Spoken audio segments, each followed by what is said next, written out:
Rebirth is an album about the cycles of life and death with nihilistic undertones, and the most critical song that demonstrates the philosophy behind the album is Seer.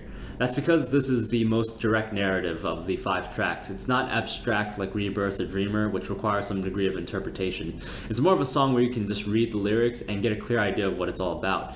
And Seer tells the story of a clairvoyant and his power of sight to discuss the barriers to nihilism. Each verse is 4 quatrains, and I'd like to go through each of them one at a time. We start off with the following.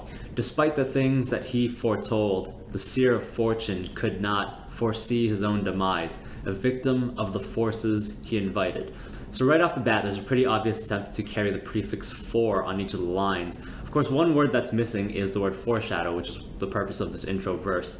Obviously, this wasn't something that I could carry throughout the whole song. I would have been exhausted pretty quickly, and it eventually reached a point where it seemed too forced. But I did want to start off with something that wasn't so subtle, so that subsequent attempts at wordplay would also become a bit more obvious later on. The next quatrain, to take up in himself that would reveal the secret workings of the world, of which we only sense with 5.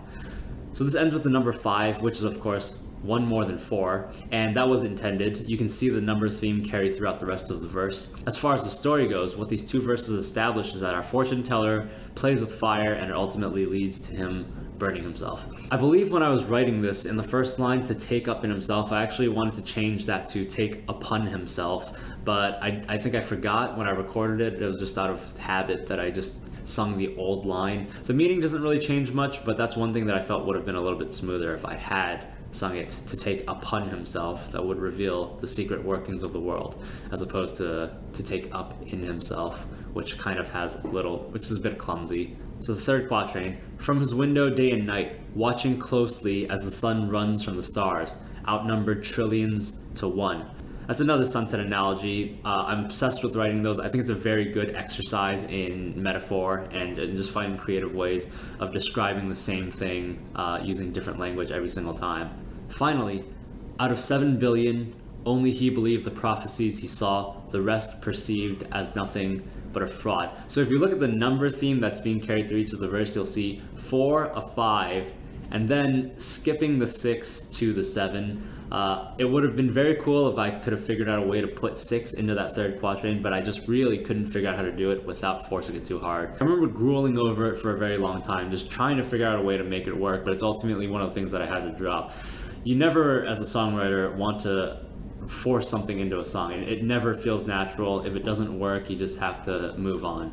So the story so far is that there's a clairvoyant who spends his days using his powers to look into the future, to make predictions, and of course he's kind of laughed off by society and ignored. The point of this song really is to act as an analogy for a philosopher who's ahead of his time. Someone that comes up with a brilliant idea that's just completely rejected. It's not accepted by society as being too far-fetched, and it details the desire for one to be proven right, and ultimately it drives this, the clairvoyant to the end. It's kind of a nod to all the thinkers and the artists that no one really cares about until after they die in poverty. This changes very quickly for our clairvoyant in the second verse.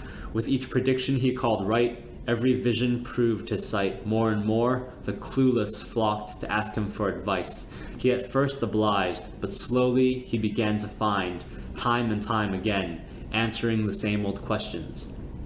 From here, things get a little bit more straightforward and less flowery or metaphorical. Basically, there's a gradual acceptance of this clairvoyant's abilities as his predictions continue to be proven correct. And people begin to just see him asking for, advice to look into their futures. But he gets frustrated over the fact that he has to basically answer the same question over and over again. And the question that's in question will be revealed a little bit later in the song. But for the rest of the verse, we have this.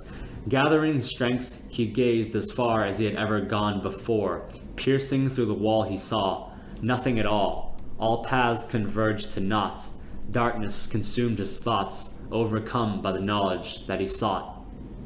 So in an attempt to find the answer to this aforementioned question once and for all, he takes his powers to the limit and ultimately sees nothing, just darkness. Basically, he has a direct encounter with nihilism, which horrifies him as he realizes there's no hope for the future of mankind. Now the song moves on to the bridge. Realizing the human insignificance, he couldn't justify his own existence. Burdened by the gift and curse of clairvoyance, reluctant to accept, he he cried out. So here the question is revealed as, of course, as being, what is the meaning of life? The question that everybody always asks but can never find the answer to. Just like our clairvoyant, because he finds that the answer is nothing. And basically he undergoes an existential crisis, not just for humanity, but also for his own existence, which drives him to a maddening depression. Through the rest of the bridge, we see him suffer through several of the stages of grief, starting, of course, with denial. He cries out, take me to a place I can be free from absurdity. So this is a reference to the philosophical concept of absurdism, which is, as I said before, our irrational persistence in trying to discover the meaning of life, in spite of the logical reasoning that an objective answer is not really attainable. In other words, the absurd is the attempt to find the meaning in a meaningless world. Clearly here he's trying to bargain. He follows with this: raise me to a state where I can leave behind the lies, the belief that there's more to life. So this is the critical point in the song as far as the story goes. With the conclusion of the bridge, our clairvoyant has found acceptance. By accepting the absurd, he achieves a new state of enlightenment. By no longer believing in a purpose, he's no longer enslaved to the trials of finding one. He's no longer subject to the absurd, and is thus liberated. The interesting thing about these two lines is that they were very old lines that I had written way before Apathy was ever even conceived as a project, and I was never really sure how to work them into my music because they always felt kind of Christian to me, in a sense, surrendering oneself to a high power. Take me to a place. I actually believe the original line was save me as opposed to raise me, but with the enlightenment sense, raise me kind of fits a little bit better. But anyway, when I started writing this album, these lines always came back to me in the back of my head because, of course, part of myself is reflected in this character, the Seer. I was already a nihilist in the classic sense. I was miserable, at a bleak outlook on everything. This is obvious if you look closely at the demo, where 4 out of the 7 songs are basically about people killing themselves. Insomnia is about a guy killing himself. The rest of the songs are not any more positive than that. But by continuing to study existential philosophy and learning about the absurd, it ultimately led me to having this big awakening, and I felt like I was born again nihilist, and that I understood the absurd in a positive light, like our clairvoyant here.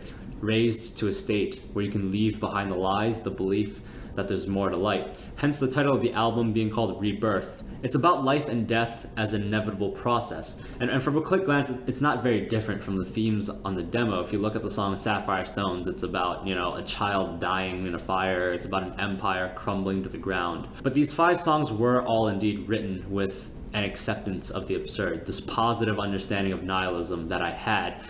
Even the album cover is inverted from the demo. The moral of the story really here is we're doomed to live and die with no purpose, and that's what sets us free. That's the idea I'm trying to convey through the story of the Seer, and that's also been the primary theme basically behind all of my music since Rebirth. So to close out the song, we have our final half verse. It goes, finally he found his peace, enlightened, lifted to his feet. No longer did he need to see the future to be sure. Just as though he were reborn, no more disturbed by what he saw, he failed to notice there a rock on which he tripped, and all went dark. In an ironic twist, we have somewhat of a comical ending. Basically, what happens is, when he uses his powers initially to look into the future, he sees nothing in the long term, which results in this existential crisis that he ultimately resolves by deciding that he no longer needs to use his powers anymore. This leads to him tripping on a rock, hitting his head, and dying. So really what happens in the story is, in his own arrogance, his assumption that he's gonna live a very long life, he just believes that his vision of nothing is that for the world, as opposed to recognizing it's actually a consequence of his untimely demise, and is in a way, he becomes a victim to this self-fulfilling prophecy. So those are the lyrics behind Seer. I do enjoy the song quite a bit. On the music side, I like the nod to alternative rock, which is kind of the music that I grew up on as a kid, a young teenager. And lyrically, it does the job. If you're more interested in my take on philosophy that I mentioned briefly in the song, I have made a more detailed video in the past, around the time that I wrote and released this album, so somewhere between October 2014 and March 2015. I told the story of the timeline of this project project and how I started writing music, what my influences were long before, so I'll save you from having to hear me repeat myself again. I'll try and find the link to that old video. It might actually be a good video since I was obsessed with making videos back then, so I was probably very excited and put a lot of effort into doing that. Anyway, we're almost there. We've got the last song left, Starlit Path, and then we'll be done with Rebirth.